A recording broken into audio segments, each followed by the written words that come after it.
At 9:11 in the morning on November 28, 1994, a doctor at a small Wisconsin hospital looked at the clock and called the time of death. The man on the table had his skull caved in. He had never made it to a phone. He had never called for help. And according to the man who killed him, he never even saw it coming. This is the story of Jeffrey Dahmer's last 24 hours on Earth. Not the Dahmer the documentaries show you, not the confessions, not the courtroom. What we're examining here is the version almost no one talks about. The quiet, religious, strangely ordinary final day of one of the most monstrous killers in American history. And lurking inside that ordinary day is a secret that Dahmer's killer kept for over 20 years. November 27, 1994. The Sunday before Thanksgiving. Columbia Correctional Institution in Portage, Wisconsin. Dahmer had been incarcerated here for 2 years, serving 941 years across 15 consecutive life sentences. He would never be eligible for parole. The state of Wisconsin had abolished the death penalty decades earlier, so this building was meant to be the last place Jeffrey Dahmer would ever breathe. That evening, he attended a Bible study session. This wasn't performance. By 1994, Dahmer had undergone what his pastor described as a genuine spiritual transformation. He had been baptized in May of that year, fully immersed in a prison whirlpool, by a minister named Roy Ratcliffe, who visited him weekly. Ratcliffe would later say that Dahmer asked the hardest questions he'd ever been asked about faith. Questions about whether God could truly forgive something like what he had done. Dahmer told Ratcliffe he believed the answer was yes. Whether you believe that or not. He spent the last night of his life in prayer.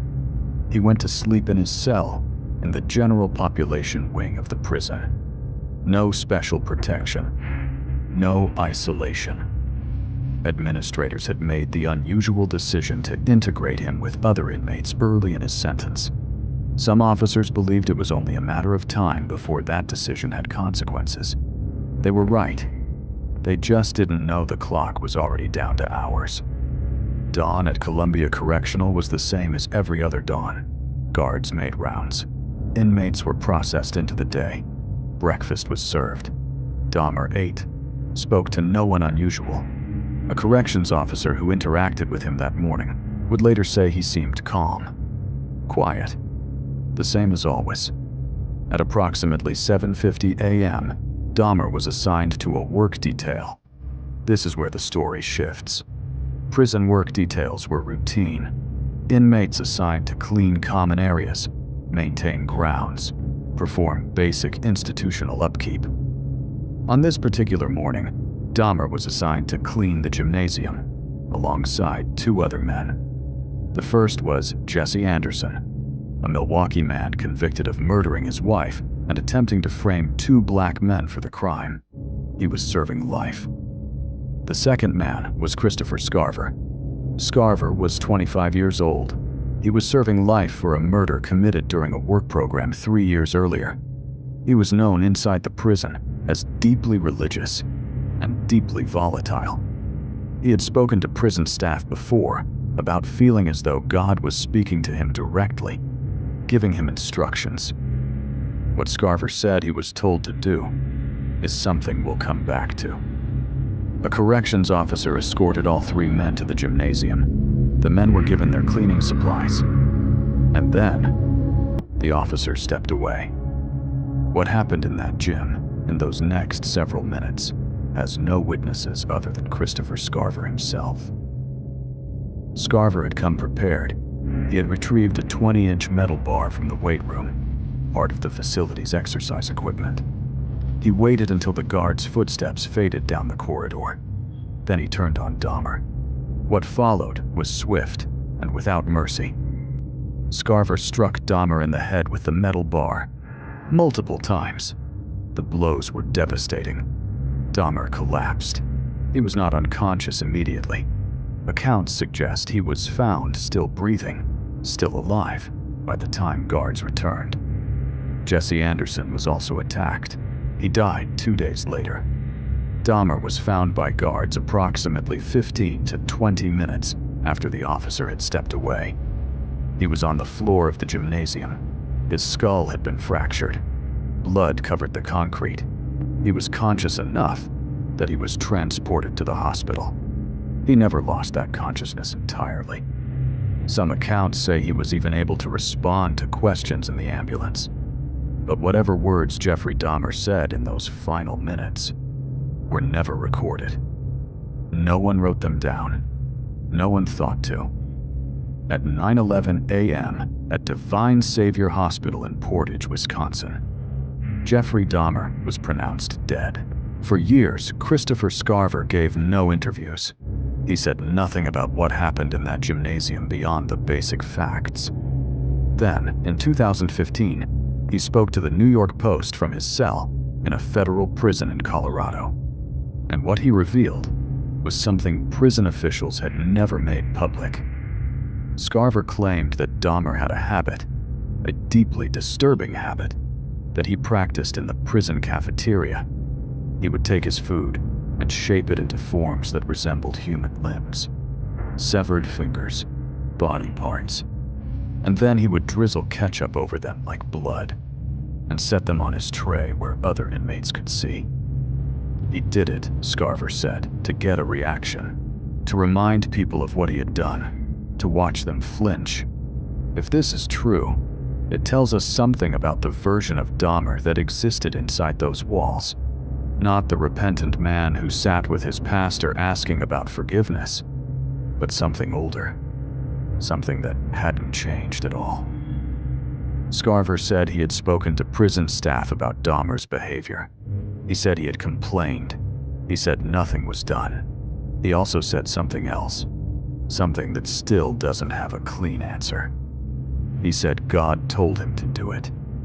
Whether that is the statement of a genuinely delusional man, a man constructing a narrative for himself after the fact, or something else entirely, is not for this channel to decide. What we can say is this: Scarver was placed alone with Dahmer.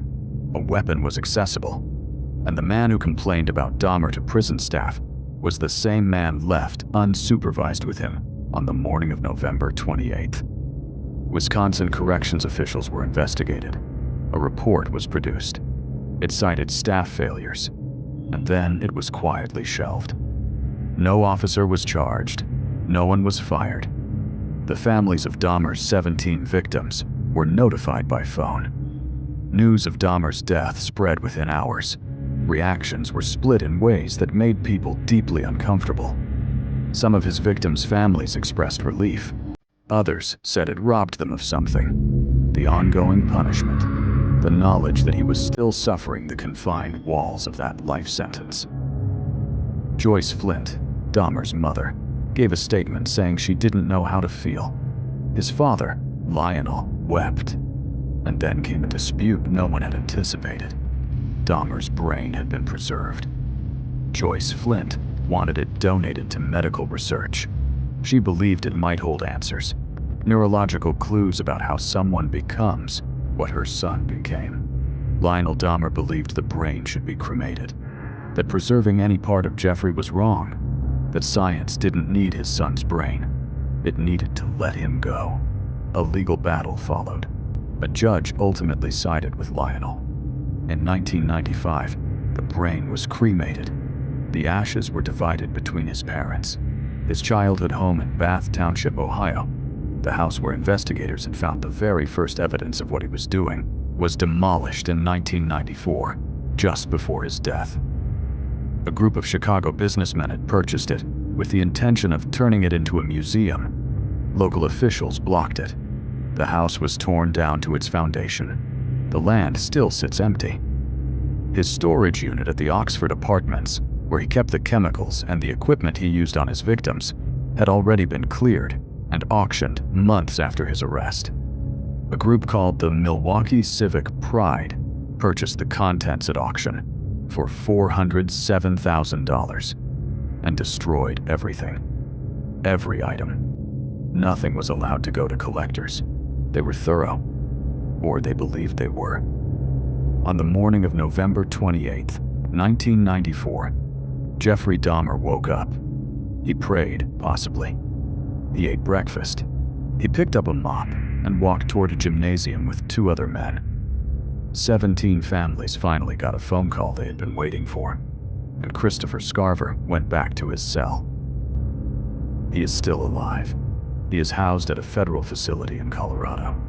He has never expressed regret for what he did to Dahmer. In his 2015 interview, he described the moment matter-of-factly, as though it had been handled, as though that chapter was simply closed. What has never been fully closed is the question of whether anyone at Columbia Correctional allowed it to happen, whether the decision to assign Scarver to that detail on that morning was truly random. The report said it was a failure of supervision, a lapse. But Christopher Scarver had filed complaints. He had spoken to staff. He had made his feelings about Jeffrey Dahmer known. And on the morning of November 28th, someone left them alone.